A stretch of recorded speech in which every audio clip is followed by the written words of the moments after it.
সাকিব আল হাসান কি আরো আমাদের বাংলাদেশ টিমে কি ফিরতে পারবে? আপনাদের কি মতামত অবশ্যই একটু কমেন্ট করে জানিয়ে যাবেন। দেখুন ভাই, তো উনি অনেক সিনিয়র প্লেয়ার, দীর্ঘদিন যাবত জাতীয় দলে খেলছে, এখন লাস্টে এইভাবে এসে জানি না এটা রাজনীতির কোনো খেলা না কিভাবে কি হয়ে গেল। আসলে ওনার যে গ্রেপ্তারি পরোয়ানাটা আসলে আমাদের এত বড় একজন খেলোয়াড়, দীর্ঘদিন যাবত বাংলাদেশ ক্রিকেটে উনি সার্ভিস দিয়েছেন, বাংলাদেশে অনেক অর্জন করেছেন, বিশ্ব দরবারে ওনার একটা মানে সুসম্মান আছে। তো আসলে ক্রিকেটটা সবসময় রাজনীতির বাইরে রাখা উচিত। আমাদের চ্যাম্পিয়ন ট্রফি দল ঘোষণা হয়েছে, সেখানে উনি নেই, তামিম ইকবালও নেই, তো বা লিটন কুমার দাসও নেই। তো আসলে আমাদের জানি না এই টিমটা কতটুকু ভালো করতে পারবে বা করবে। তো যাই হোক, আশা করছি আমাদের টিমটা অনেক ভালো করবে, অনেক বেটার একটা রেজাল্ট নিয়ে আসবে। আমরা 18 কোটি বাঙালি আমরা সেই আশাটা করি এবং সেই প্রত্যাশা সবসময় থাকে আমাদের, যাতে আমাদের টিমটা অনেক ভালো করে বা সেই আমাদের টিমের প্রতি অনেক ভালোবাসা থাকে। এখন কথা হলো যে উনি তো সাকিব আল হাসান বোলিং নিয়ে তো উনি নিষিদ্ধ হয়েছেন, বোলিং এ উনি নিষিদ্ধ হয়েছেন এবং এখন বর্তমানে ওনার নামে গ্রেপ্তারি পরোয়ানা জারি হয়েছে।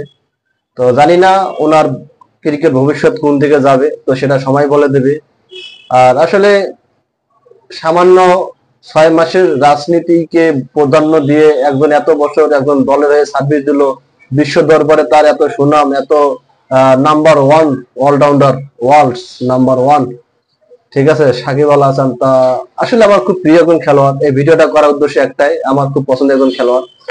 তো অনেক আগের থেকে ওনার খেলা দেখি, ভালো লাগে, পছন্দ লাগে, ভালোবাসি।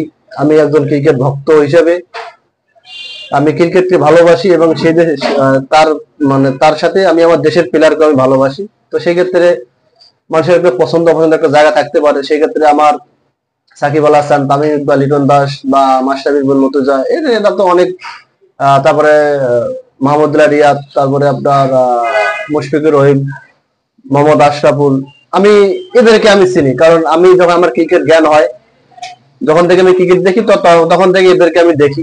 বা তার আগে হাবিবুল বাশার ছিল, আফতাব আহমেদ, ঠিক আছে, আমি 2007 বিশ্বকাপটা আমি ভালোভাবে বলতে পারি। তো আসলে এদের তখন এদেরকে চিনি, সেখান থেকে এই 5 পঞ্চপাণ্ডব এতদূর তারা দলটাকে এগিয়ে নিয়ে আসছে। বিশেষ করে মাশরাফি বিন মুর্তজা, সাকিব আল হাসান, তামিম ইকবাল, মুশফিকুর রহিম প্লাস মাহমুদুল্লাহ রিয়াদ। তো এদের অবদান কখনো বাংলাদেশ ক্রিকেট টিম এটা কখনো ভুলতে পারবে না। তারা অনেক ম্যাচ জিতিয়েছে এবং অনেক খুব খারাপ অবস্থান থেকেও দলকে এগিয়ে নিয়েছে এবং দলের জয় তারা নিয়ে এসেছে, তারা নিশ্চিত করেছে।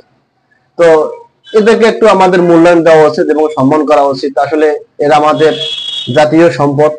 তো এরা আমাদের বাংলাদেশের নাম বিশ্ব দরবারে তারা অনেক উজ্জ্বল করেছে।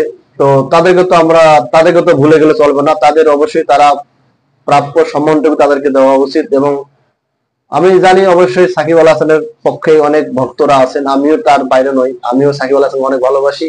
তো একজন রাজনীতিবিদ হিসেবে নয়, একজন ক্রিকেট প্লেয়ার হিসেবে আমি যদি ক্রিকেটকে ভালোবাসি, সেই ক্ষেত্রে তাকে ভালোবাসা হলো আমার স্বাভাবিক। তো ওনার মতো প্লেয়ার বাংলাদেশে কখন আসেনি, এখন আসতে পারবে কিনা সন্দেহ আছে। শুধু বাংলাদেশে কেন, ওয়ার্ল্ডে আসে কিনা সন্দেহ আছে। যেমন একটানা 10-11 বছর 3 ফরম্যাটে নাম্বার ওয়ান অলরাউন্ডার ছিলেন ভাই, 4 কথা না ভাই, 8-10 বছর থাকা মানে কি 4 কথা না ভাই, দীর্ঘদিন যাবত এরকম কি করতে পারেনি, এখন করতেও পারবে না। তো আমি আমার ক্রিকেট টিমকে ভালোবাসি, সেক্ষেত্রে সাকিব আল হাসানকে ভালোবাসি। তো যাক থাক, ওনার ব্যক্তিগত রাজনীতি বাদ দিয়ে একজন ব্যক্তি খেলার হিসেবে যদি মূল্যায়ন করতো আমাদের দেশ বা আমাদের বাংলাদেশ ক্রিকেট বোর্ড, তাহলে আমার সবচেয়ে বেশি ভালো হতো। যাই হোক, আশা করছি উনি যাতে ক্রিকেটে ফিরতে পারে, আরো যাতে ওনার খেলা আমরা দেখতে পারি, এনজয় করতে পারি, বাংলাদেশকে উনি যাতে জেতাতে পারে, এই প্রার্থনা সবসময় থাকবে।